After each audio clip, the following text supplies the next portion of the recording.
राजधानी रांची के प्रदेश भाजपा कार्यालय में प्रदेश भाजपा अध्यक्ष के द्वारा संवाददाता सम्मेलन को संबोधित किया गया। इस संवाददाता सम्मेलन में विशेष तौर पर भाजपा प्रदेश अध्यक्ष के द्वारा राज्य सरकार से अभिलंब राज्य में डीजीपी की नियुक्ति की मांग की गई।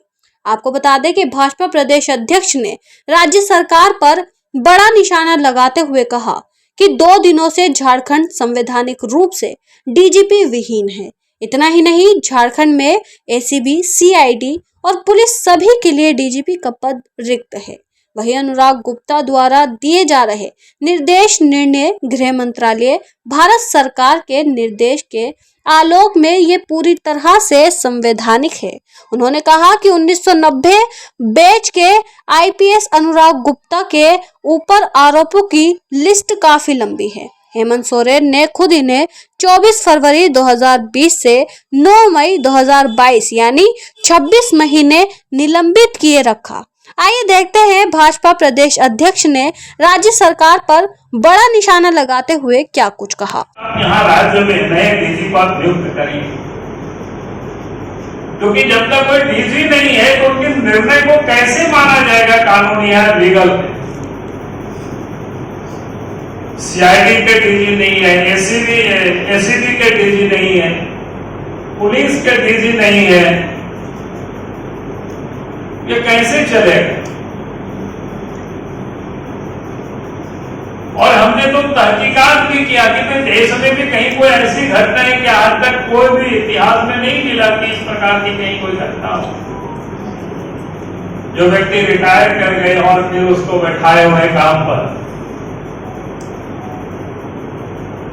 तो आज लगा कि मैं आप सबके समक्ष ये सारे बिंदु को रखा हूं।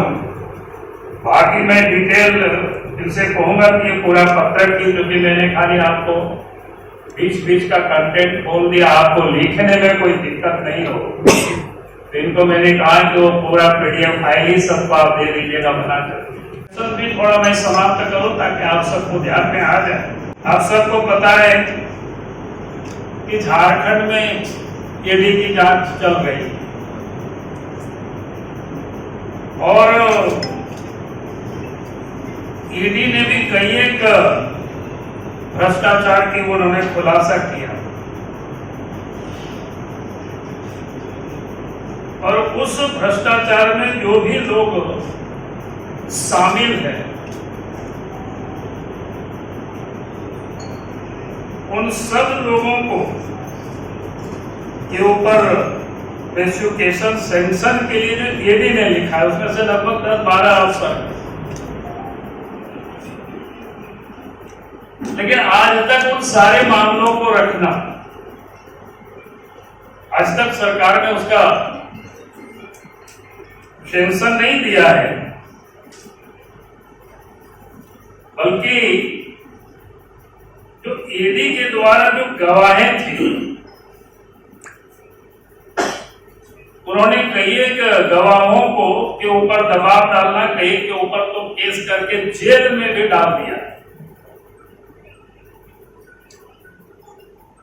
ताकि ये जो पेडिकेंट ऑफेंस होते हैं कि उसको समाप्त करना, यानी जो उनके हिसाब से जो बयान नहीं देंगे फिर उनके ऊपर केस करना।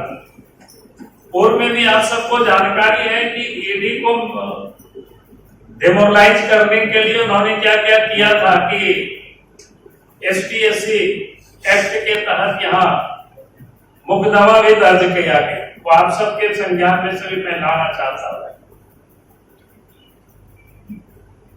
तो अब समझ में आता है कि इनके साथ जो अंडर हैंड जो डीलिंग है हेमंत सोरेन और अनुराग गुप्ता के बीच, कि आप तो करप्शन से हमें बचाओ और जो भी लोग करप्शन के विरोध में या करप्शन के लिए लड़ते हुए ईडी को साथ दे रहे ऐसे अफसर, ऐसे लोगों को जेल में डाल देना, उनके ऊपर जो केस मुकदमा है उसको समाप्त करने के लिए दबाव डालना, तो ये आम बात है। क्योंकि जिस प्रकार से इनको डीजी नियुक्त किया है और जिसका उन्होंने जो आधार दिया है, कोई एक भी उनका आधार पूरा नहीं होता, क्योंकि इनको चुनाव के पहले इनको एक प्रभारी डीजी बनाया था, आप सब लोगों की जानकारी। लेकिन इनके ऊपर जो इतनी सारे जो फ्रॉड हो, गड़बड़ करने वाला व्यक्ति हो, तो इलेक्शन कमीशन इनको हटाए, और हटाने के बाद भी आपके संज्ञान में मैं लाना चाहता हूं, जो इससे पूर्व के जो डीजी थे उनको भी प्रभारी बनाया था, लेकिन इलेक्शन कमीशन ने उसको नहीं माना और उसको फिर अस्थायी डीजी बनाया गया, पूर्व के जो डीजी थे। और फिर चुनाव जैसे समाप्त होता है, और चुनाव समाप्त होने के बाद हेमंत सोरेन की सरकार, हेमंत सोरेन के नेतृत्व में जैसे ही सरकार बनती है, 28 नवंबर 2024 को फिर से इनको प्रभारी डीजी बनाया जाता है।